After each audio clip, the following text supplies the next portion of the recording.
Por ser pequeño y contrahecho, anhelaba lo desmesurado, la abrumadora belleza formidable que triunfaría sobre las mezquinas proporciones corrientes, y cuya sombra, a semejanza de una grandiosa nube, anula lo demás. Entre esos colosos yo desaparecería, no me advertiría nadie, porque seríamos iguales todos, extraviados en su magnitud. He ahí lo que barruntaba mi niñez. Quería perderme entre ellos como en una fortaleza de músculos infinitos, y ahora, ya hombre, ya maduro, la vieja ansiedad tornaba a contagiarme su fiebre. En lugar de ubicarme, blandiendo el estoque que esgrimiera Carlos V en el núcleo de los capitanes de mi linaje, con sus ojos seculares clavados en mí, pendientes de mí, como había concebido con Jacopo del Duca, me urgía lograr lo más contrario, porque si no lograba esa inmortalidad huidiza, besánica, que aparentemente se alejaba más y más de mi codicia crispada, nada justificaría lo grotesco de mi actitud. Quizás la muerte de Julia hubiera acentuado mi sensación de soledad, de desamparo, de fracaso. Quizás sospechase que con ella, a pesar de nuestra separación, se rompía lo último parecido a una protección maternal que me había acompañado en la vida, luego de que mi abuela había entrado en la eterna noche, y entonces el remoto sueño impreciso, misterioso, brotado del secreto de la tierra etrusca, amigo como esa tierra engendradora de lo sobrenatural, volvía a dominarme y a exigirme que lo transfigurara portentosamente en una realidad pétrea. Ni Zanobi, ni Horacio, ni Silvio, ni Mateo, ni Segismundo, ni Violante podían ayudarme a luchar cuerpo a cuerpo con la vida. No tenía a nadie. Estaba tan solo como en la época en que Girolamo y Maherbale me perseguían, iracundos por los corredores de Bomarzo. Siquiera en aquellos años de angustia había contado con Diana Orsini y con su oasis blanco, pero ahora no contaba con nadie. De esa suerte me percaté de lo que Julia Farnese había significado para mí, y al avivarse en mi pecho la inquietud que germinaba de los sueños antiguos, la lloré por primera vez con desesperada consternación. Sí, había alcanzado la altura de mi existencia en que para vivir yo era menester que mis sueños viviesen, pero antes debía tributarle a Julia el homenaje que merecía. Una vez más, una única vez, conversé con Zanobi durante la semana en que su maestro permaneció en Caprarola, a la hora de la siesta, como el calor apretaba y no conseguía dormir, atormentado por ese otro calor más intenso que emanaba de lo que bullía en mi interior sin acertar a definirse. Abandoné mi cámara, me deslicé hasta el ninfeo por el pasadizo y de allí gané el bosque. Delante del ninfeo había erigido un lustro atrás dos obeliscos con la inscripción Sol per sfogare il cuore, vicino Orsini, nel 1552, para deshogar el corazón. Lo hice por fantasía, como una humorada, para calmar mi morriña una tarde de desaliento. Hubiera debido sembrar el parque de obeliscos así, con fechas distintas, para deshogar el corazón, solo para deshogar el corazón. Pero ahora, para deshogarme, mi corazón requería mucho más que unos pilares conmemorativos. Me adentré en el bosque, tan enredado que era imposible internarse en él si no se conocían sus obstruidos senderos, escalando y desbarrancándome según la diversidad de las elevaciones accidentadas. Aquí y allá, las rocas de Bomarzo emergían de la brosa como los restos de un naufragio que zozobraban en un oleaje de ramas turbulentas. Esas rocas grises encerraban en su estructura la materialización de mis sueños. Era a ellas a quienes había de atacar una a una como si fueran endriagos hasta vencerlas. Pero no se trataba de vencer, no se trataba de dragones. Cada roca representaba para mí y para mis recuerdos un personaje encantado. El personaje permanecía prisionero bajo la costra. Había que liberarlo y ganar su amistad. Sería un trabajo bello y duro, este que consistiría en devolverle a Bomarzo sus desusados custodios, la guardia del duque Pierfrancesco Orsini. Mis manos finas se apoyaron una y otra vez sobre la rugosidad de las superficies cubiertas de plantas parásitas, por las cuales se escurrían los insectos, y mis mejillas se apoyaron también en la porosa aspereza, como si quisiera escuchar los latidos de los corazones ocultos. La piedra hundida en la humedad vegetal era fresca, reconfortante. Fuera del bosque zumbaba el calor del verano, pero en el interior de la maleza que aislaba la masa del follaje se experimentaba una rara delicia. Más que en ninguna parte, más aún que en los sepulcros subterráneos, se sentía uno allí, cerca de la tierra y de su secreto.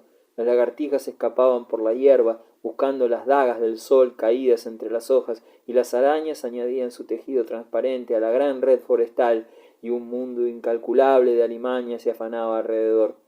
Oíase superando a los susurros, a los crujidos, a los sofocados gorjeos, al canto tímido de las vertientes que conservaban siempre mojada la penumbra de los túneles frondosos y que brincaban sobre los guijarros, ensanchándose hasta metamorfosearse en un arroyo de irisada corriente. Sombras ligeras, acaso ninfas y de sátiros, retozaban en torno con rápido despejear. Todo se volvía en esa zona huraña mucho más antiguo, como si el tiempo no hubiera conseguido desalojar de ella a los moradores que la poseían desde antes de la conquista etrusca y que habían refugiado en su dédalo salvaje a los dioses primeros, los dioses que gobernaban demonios mitad hombres y mitad bestias, irrumpieran en los fúnebres banquetes. De súbito me paré, fascinado, horrorizado. Punzantes zarzas me sujetaban a derecha e izquierda, como si fuese su cautivo, y delante de mí, a modo de una proyección de esas malignas divinidades, una serpiente se erguía, vibrando entre sus dientes la bífida lengua. Era el dañino opositor y el aliado inmemorial, inicial, paradisíaco, el uroboros de los gnósticos, de los herméticos egipcios, del talismán de Catalina de Medici, que acaso estaba allí para indicarme que no debía abandonar el camino de la magia, pero acaso también de una veloz dentellada para concluir con mi vida.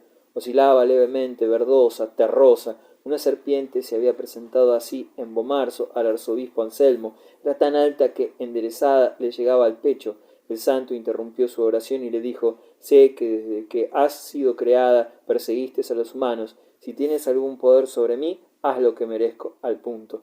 De haber dispuesto yo de la entereza suficiente para hablarle de esa manera, mi existencia hubiera terminado entonces, y otra sierpe se estiraba a lo largo de mi escudo, heredada tal vez de los Anguilara, dividiendo las barras y la rosa. Contaba mi abuela que en el teatro de Pompeyo, nuestra casa ancestral, había monstruos marmóreos, fictae, ferae, y que un niño de mi estirpe, llamado Hilas, metió la mano en la boca de una osa de piedra y fue mordido por una serpiente que se escondía en las fauces del monolito y que acabó con él. En memoria de ese episodio cantado por el poeta marcial, el ofidio se había incorporado en nuestro blasón. Así, la serpiente, que había empezado siendo nuestra enemiga, debía haberse transformado en una aliada guerrera de los Orsini, pues para algo la habíamos exaltado la heráldica gloria, vinculándola desde nuestras armas a nuestros grandes triunfos. Pero yo no creía en su agradecimiento. Temblaba frente a ella en el zarzal y el reptil me aguardaba balanceándose, fijos sus ojos crueles en los míos, pronta para dar el salto. Apreté el anillo de Benvenuto, mi amuleto. Unas matas se movieron detrás y Zanobi y Andrea asomaron entre las hojas.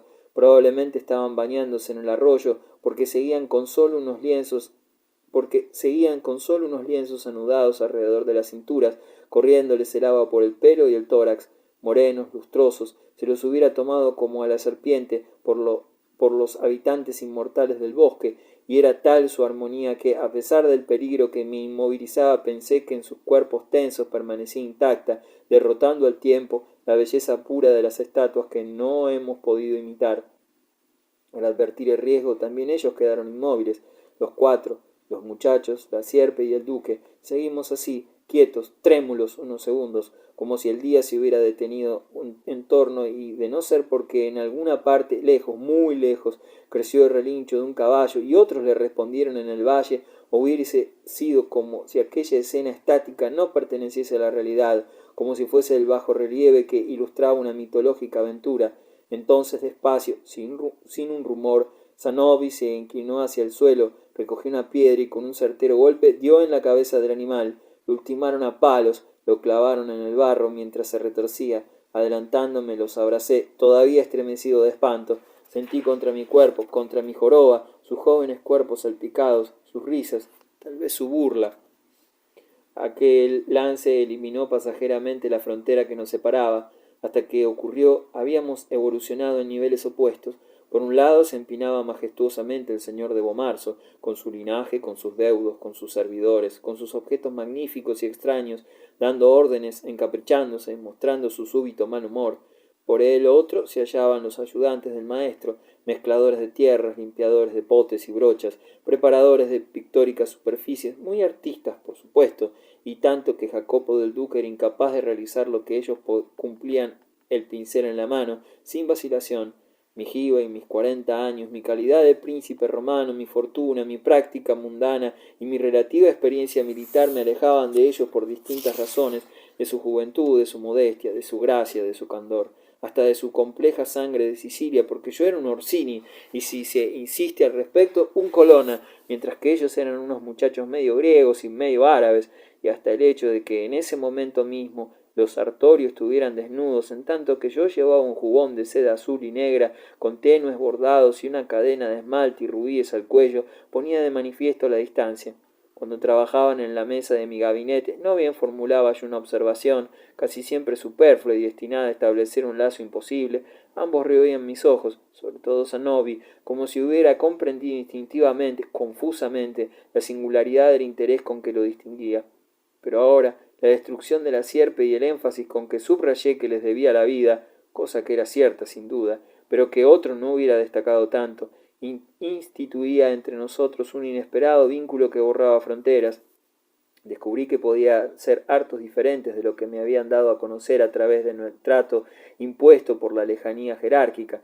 Su timidez y la mía se dieron conjuntamente, no solo a causa del episodio que acabo de narrar, sino también por la circunstancia de que éste se hubiese desarrollado fuera de los aposentos del castillo, donde cada retrato y cada emblema aludía a la pompa de mi posición.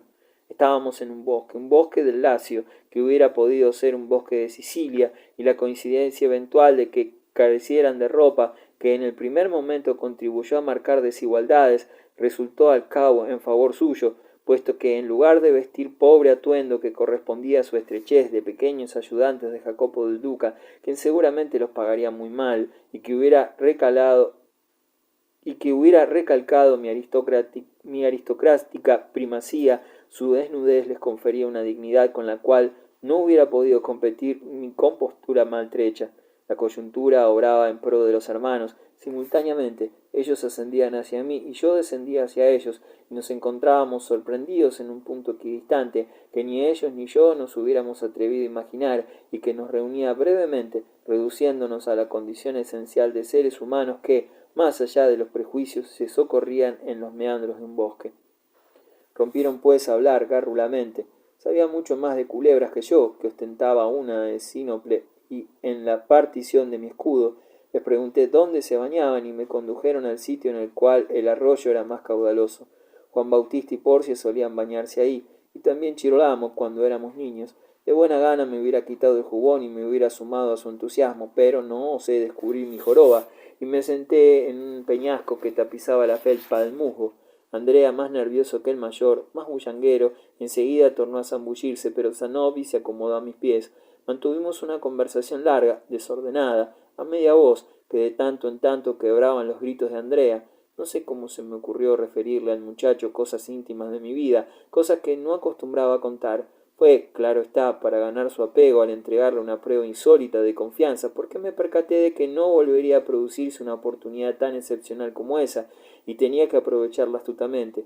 Le hablé de mis recuerdos adolescentes, de mis años florentinos, de Abul, de Adriana, de Nencia, envolviendo el relato en una bruma de implicaciones, de indecisión, de suerte que si había algo que deducir de lo que evocaba, ello correría por cuenta de la sagacidad de mi interlocutor.